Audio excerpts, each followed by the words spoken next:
In a recent Coach Prime interview, he mentioned to Rich Eisen that there were a couple players who missed the fall that had injuries or other situations that happened where they couldn't play. And that name is Tyson Alexander. And I'm going to chime in.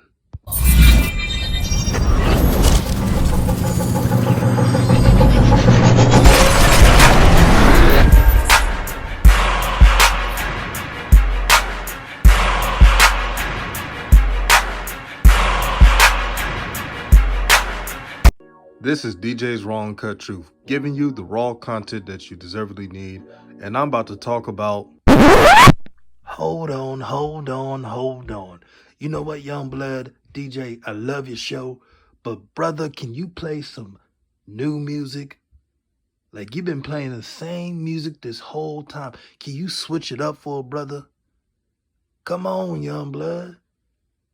I mean, I'm tired of hearing the same song all day long. Switch it up for once. Have something groovy. Have something, with some spunk. My generation. I feel you. I got you covered. I think I got the song for you.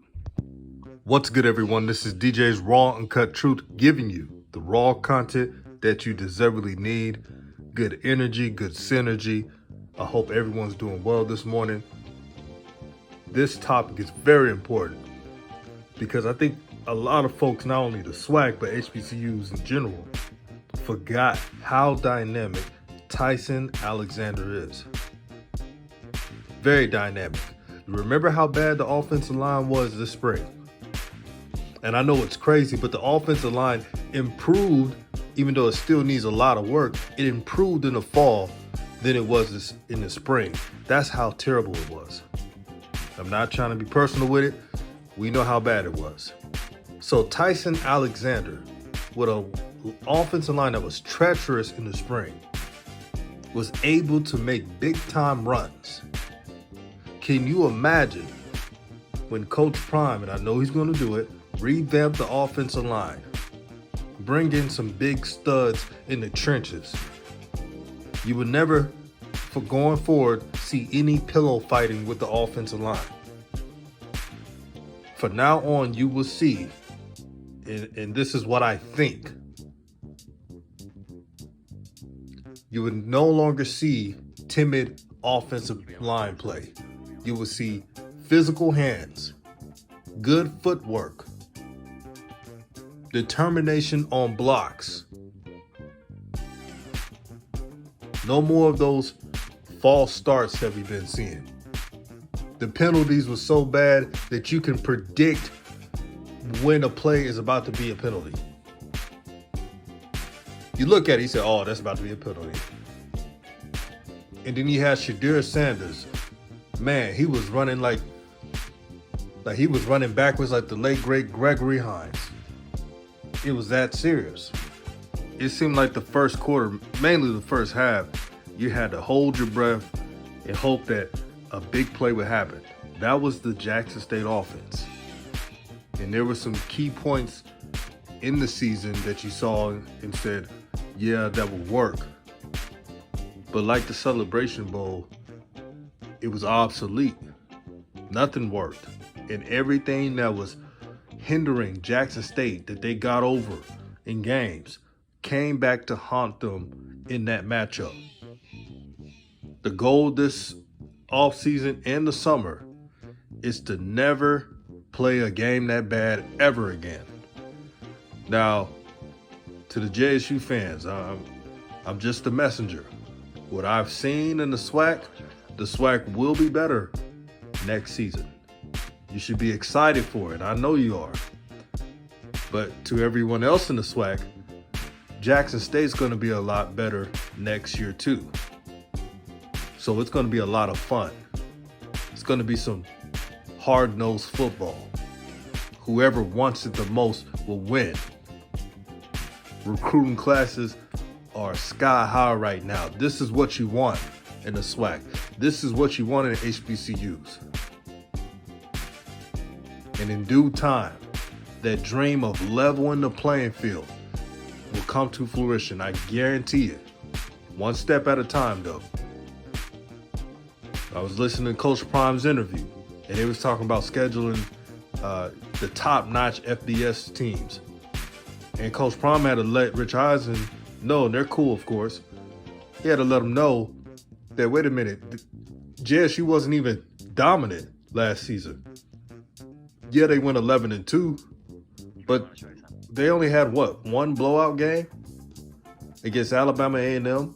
Alabama State was closer than that 28-7 score. And they had to come back to win against Southern. Didn't play Grambling, but Grambling has a great defense. And, man, they're going to really be good next year. You match that defense with the offense. That's going to be another video a different day. But this is exciting times. Tyson Alexander is the ultimate home run hitter for the Jackson State offense. And with a revamped offensive line, it's going to be scary sights for teams, man. And if you play that drop 8 coverage, he's the type of running back to make you pay. So go ahead and do that drop 8. You better off playing zone than do drop 8. Because they're going to use their running backs more. Guarantee it. They're going to be more creative. They can... when the offensive line cannot create any push, it's important to have running backs like Tyson. Tyson has a great story. He earned everything he's gotten. Remember, Tyson Alexander did not start right away. He kept improving and improving, and he took the starting job. And if it wasn't for injuries, he would have been starting this year. Tyson Alexander is battle tested. He played at DeSoto High School. DeSoto plays in 6A in Texas. So there's not too many things he hasn't seen. But you're going to get a hungry player whose name wasn't mentioned among the top offensive players. And he's going to use that as fuel and motivation, as he should. Man, is it fall season yet? Y'all let me know. Is it fall season yet? Because I'm ready to watch some football. I'm ready to watch some real hitting out there. I'm ready to watch fireworks being displayed, both sides of the ball. This is what we all wanted. Man, it's a great thing to see. Before I go, let me remind you, Tyson Alexander had 400 plus yards in the spring season in 5 games. Think about that. 400 plus yards, a couple of 50-yard runs that season. So he's he's a home run threat. JSU was missing that this fall. And they're definitely getting back to it in the year 2022. Man. Look out. That's all I can say. This is DJ's Raw and Cut Truth, giving you the raw content that you deservedly need. Peace and love, peace and blessings to everybody. Y'all have a positive day. Make sure to stay away from negative energy. Don't let negative energy take you down. Every time somebody's successful in life, there's always somebody that wants what you got. Make sure to keep pushing, keep striving, and believe. Believe in your life. Believe the journey that you're on. That's the most important part. And shout out to all the SWAC HBCU content creators. SWAC Buzz, the CFL Podcast, Tomorrow Leader Sports Network, Hoop Jargon, SWAC TV, Cut Day Sports, the Blue Bloods, and many more. Don't forget also Coach Simmons. I ain't forget Coach Simmons as well. Subscribe to his channel, the OG, one of the most underrated HBCU channels around. Coach Simmons brings enlightenment in regards to sports talk. So that's definitely appreciated. And make sure to like and share this video. This is DJ's Raw and Cut Truth, giving you the raw content that you deservedly need, and I'm out.